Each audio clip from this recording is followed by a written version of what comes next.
शुभी का रुख करूंगा। शुभी, एक बार फिर नई टेक्नोलॉजी के जरिए आप आंकड़े पेश कर रही थी।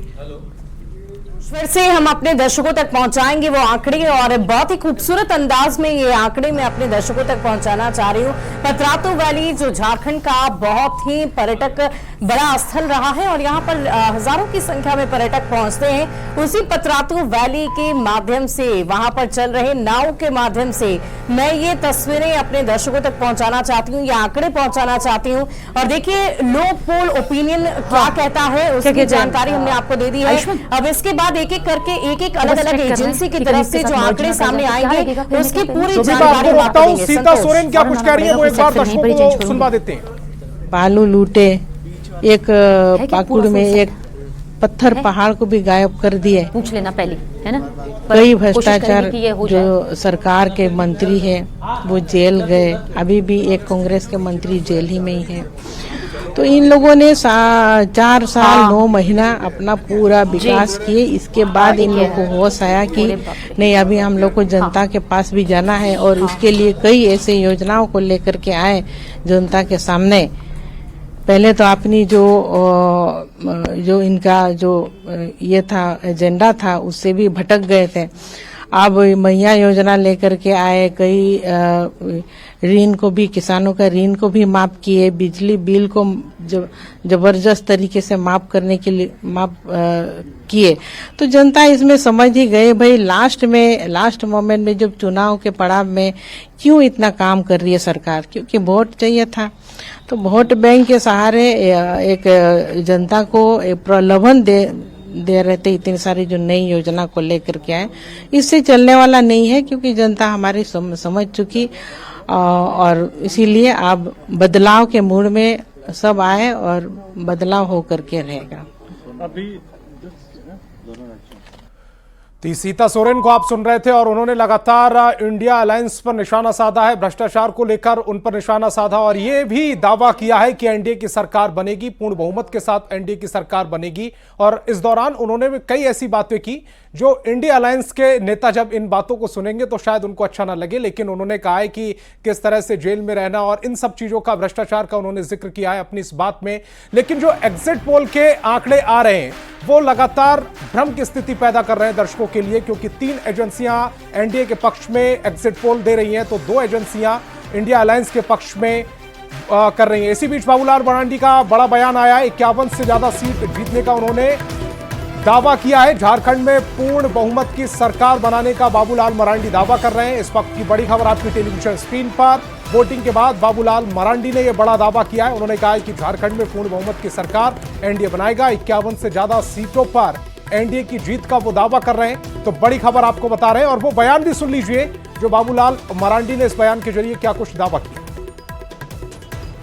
इस बार के चुनाव में भारतीय जनता पार्टी और एनडीए गठबंधन को बढ़त है और 51+ सीट ला करके भारतीय जनता पार्टी और एनडीए गठबंधन की सरकार बनेगी। वहीं दूसरी तरफ जेएमएम दावा कर रही है कि उनकी सरकार रिपीट होगी। अब रिपीट वही तो कर रहे हैं ना, रिपीट करने के लिए बेचारे इतना कोशिश कर रहे हैं लेकिन वो सफल नहीं होंगे। कितनी सीट होगा सर बीजेपी? हमने तो कहा कि बीजेपी 51+ सीटें एनडीए गठबंधन को आएगी।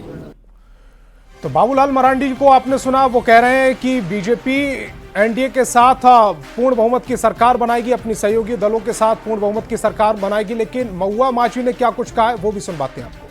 बहुमत बिल्कुल हमारे जो इंडिया गठबंधन को दिया है, जेएमएम और कांग्रेस, राजद और वाम दलों की सरकार बनने वाली है। क्योंकि आपने देखा जो ये बम्पर वोटिंग हुई है और जिस तरह से इसमें महिलाओं ने बढ़ चढ़ कर हिस्सा लिया है, उससे ये साबित होता है कि यहाँ सरकार बन रही है। और ख़ास तौर पर शहरी इलाकों में विशेष रूप से अभी जो 38 सीटों पर चुनाव हुआ इस दूसरे चरण में, उसमें आपने देखा कि बोकारो और धनबाद में कितना कम वोटिंग हुआ।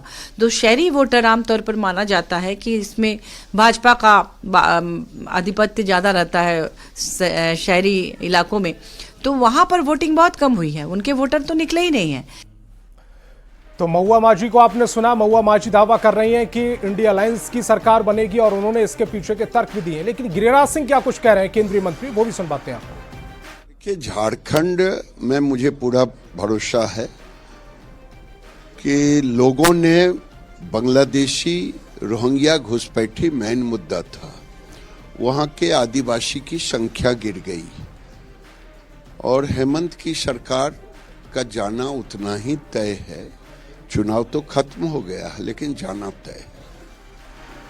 तो गिरिराज सिंह एक बार फिर वही पुराने मुद्दों को उठा रहे हैं जो वो लगातार कहते आए हैं। उन्होंने आदिवासियों का मुद्दा उठाया और घुसपैठ के मुद्दे पर चोट करने की कोशिश की है। उन्होंने भी दावा किया है कि एनडीए सत्ता बनाएगी और ये जो पोल्स ऑफ पोल हैं वो भी इस समय आपकी टेलीविजन स्क्रीन पर हैं। क्या कुछ कह रहे हैं वो इस समय आप देख पा रहे हैं।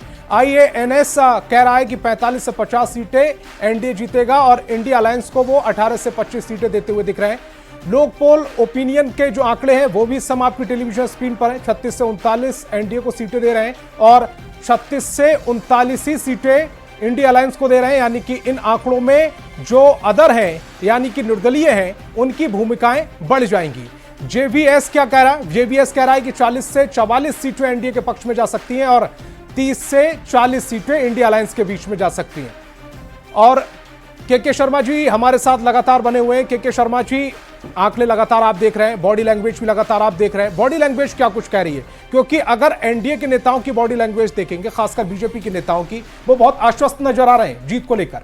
देखिए, आपने उनमें देखा कि जो मैंने अभी गिरिराज सिंह का और जो सीता सोरेन का आपने दिखाया कि आवाज जो कुछ और था और आत्मा कुछ और बोल रहा है। आपने ध्यान से देखा, चेहरे पे वो खुशी नहीं थी, वो चेहरे पे जुबान तो वो देखिए, आप किसी से ही पूछोगे बीजेपी वाले आदमी से तो बोलेगा मैं जीत रहा हूं।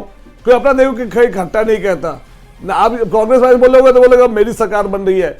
बट चेहरे पे वो जो एक खिलाड़ी में जो होता है, जो उसको लगता है कि हमने अच्छा खेला, या जो एक एग्जामिनर जो एग्जाम देता है, एक बच्चा यदि 10th का एग्जाम, उसको पता होता है कि मैंने कितने क्वेश्चन लिख के आया है। तो उस हिसाब से देखा जाए तो आपके ओपिनियन पोल में ही 3 दिखा रहा है सत्ता में बनेगी, 2 दिखा रहा है सत्ता में इंडिया गठबंधन बनेगी, 3 हो गए। और एक जो है वो बता रहे कि नहीं दोनों ही बनेगी, मतलब कांटे की टक्कर। तो इसको यदि देखा जाए तो मैच तो बराबर हो गया। तो 3-3 यदि आपके ओपिनियन पोल में ही है तो मैच ड्रॉ हो चुका है। तो मेरा कहना यही है कि इस बार आप देखना, यदि 2 सीट भी कम हुई तो निर्दलीय सीएम बन सकता है और निर्दलीय अपना सीएम इससे बढ़िया उसको चांस नहीं हो सकता। नरेंद्र जी, आपकी प्रतिक्रिया? देखिए, नेताओं का काम है बयान देना, तो वो बयान दे रहे हैं। गिरिराज भाई कुछ भी कहें, सीता सोरेन कुछ भी कहे, जो जमीनी वास्तविकता है उससे अलग हट करके कोई भी आदमी अपनी बात नहीं रखेगा। और जमीनी वास्तविकता यही है कि तस्वीर साफ नहीं है कि किसकी तरफ किसका पलड़ा भारी रहेगा। न हेमंत कमजोर है न भाजपा कमजोर है।